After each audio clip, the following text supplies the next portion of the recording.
We're going to shift gears a bit now. We have another very special guest. So someone who has been a really great friend of AppDynamics and of Cisco over the years has flown in all the way from Michigan to be here with us this morning.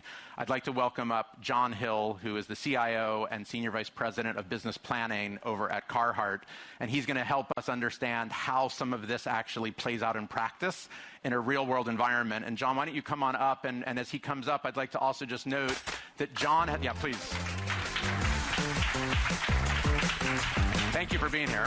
My pleasure. So I wanted to just also note that the work that you've done to help transform Carhartt during this amazing 4 years of growth that you've had also won you an award from CIO.com, right, for the CIO 100. Yeah, that's correct. So Thanks. Congratulations on that. Thank you. Really fantastic. Here, we have a seat. Make yourself comfortable. So why don't you give us a sense on how end-to-end visibility inside Carhartt has been an important part of the transformation that you've been driving? We've talked about visibility in different ways, up and down the stack, horizontally, across hybrid environments. How does it come into play in Carhartt? Sure. When we started our journey with AppDynamics several years ago, we were really focused on a specific use case around e-commerce. How do we make sure that when that consumer comes to the website that it's available and ready to use? And for those that are familiar with brand and retailers, there's a couple days of the year that are really quite important. And you miss out on those days and it's a problem. And we did a lot of great things with that initial piece with Business IQ with AppDynamics. And we were able to even shift from a business perspective if we saw that we're running out, for example, of a promo and shift it to another promo. Now, that was great as our first step. What was interesting is Business IQ also provided us a really great baseline of key business processes and application performance metrics. And what's interesting is we noticed not too long ago some anomalies in AppDynamics related to logons in the website. Because that baseline existed, we actually detected an attack occurring before our security software did.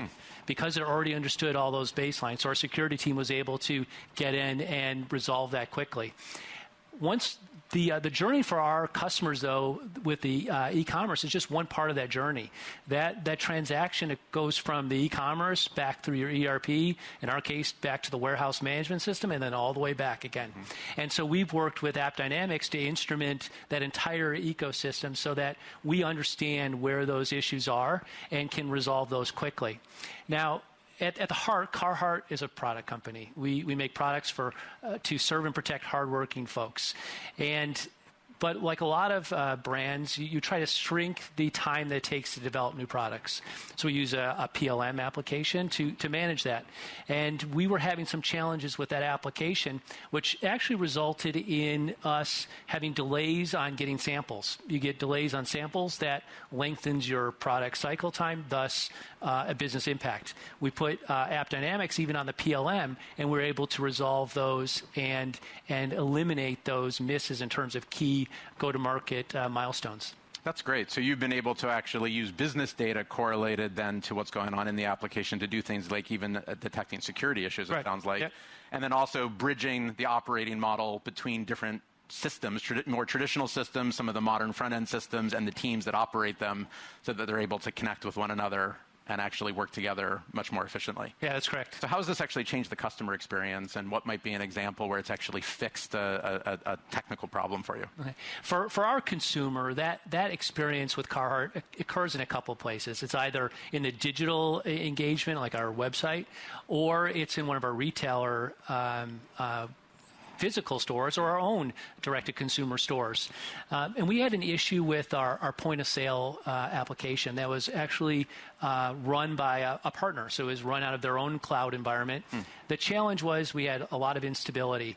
Now, I don't know if any of you have been a retail associate, but there is nothing like the pressure of standing there at a till with a POS not working well and that poor consumer just trying to spend their money with you.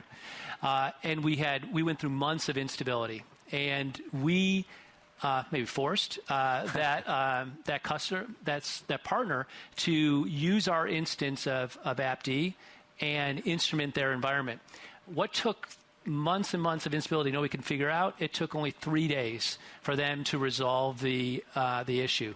And now none of my team is having to spend time on that situation. That partner is able to do it themselves. It's freed up a ton of time and certainly improved that consumer experience. That's amazing. So it's not just the digital experience directly, but in this case, you've got a point of sale user who's an employee, but they're delivering that experience straight to the customer, and that customer is now getting a much better experience as a result. Yeah, that's correct. That's fantastic. So what other ways has it impacted the business? You were telling me some stories before we got going around some other interesting things that you're doing. I'm interested to have you share that with the group. Sure. So, I think everybody here, I can't imagine there is a company that doesn't. Data is a key part of how you start your day. You talked about using the apps, but first the app I use in the day is Power BI. There you go. I'm sure some of you use a couple of different. It's not as interesting as TMZ. Yeah. So, and all the executives, everybody's looking at various dashboards. How is our business doing? What's going on? And there's a number of reasons why that dashboard can be wrong. Jobs failed, something happened, and there's also nothing like that whole fire drill of trying to figure out what's gone wrong, or does this number look right? So we actually used AppD with some synthetic monitoring to analyze those dashboards and be able to do automatic compares and understand there's anomalies that somebody should look into it before the business day even started. So, certainly an interesting use case that we really hadn't thought of. That's great. But, one of the teams that just struggled with that, why, this failed, what's wrong? Right. Can we automate some of that activity? That's great. So speaking of automation, I wanted to sort of pick up on that because I recognize that APM and AppDynamics is obviously one part of a larger system of tools that are being used, and you're connecting those tools up in interesting ways to the point of some of the example you just gave. You want to maybe share a little bit on how you're doing that more broadly, and what are some of the other use cases where you've been able to connect things for optimization, service automation, these kinds of things? So yeah, AppDynamics is probably a key part of our, let's call it a burgeoning AI ops space. So we talked about monitoring and looking at those single pane of glass. Everybody looks at it. Our next step was, well, how can I automate that activity and free up my folks to work on other things? So we've got AppDynamics along with ServiceNow and Turbonomic. I guess it's Cisco Workload Optimizer. And so those together we're using to automate a lot of those activities. So, for example, if we see that we're running high with utilization, we're automatically provisioning some capacity into that environment so nobody's having to do it. Now, we could set it up to reduce the capacity. We haven't got to that point yet. We want somebody to take a quick look at that before we pull back the capacity. And even if you think about the Turbonomic space, the first environment we put that in, we were able to improve the utilization rate from 70% to 92%. Wow.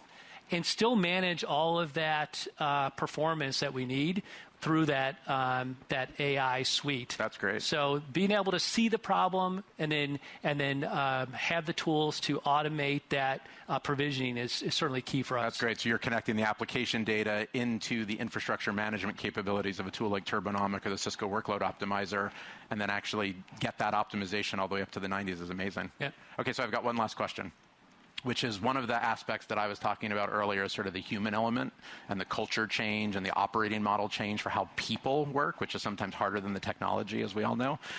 How have you been able to actually affect the organizational, the human, the operating model changes that are necessary for the transformation you've been leading? It's interesting because your slide earlier, which showed everybody kind of pointing their fingers at one another. Yeah. I happen to be part of a great brand and a fantastic technology organization at Carhartt. But like anybody else, there's that opportunity when things aren't going right to blame the other party. Sure. It's a network issue. It's something.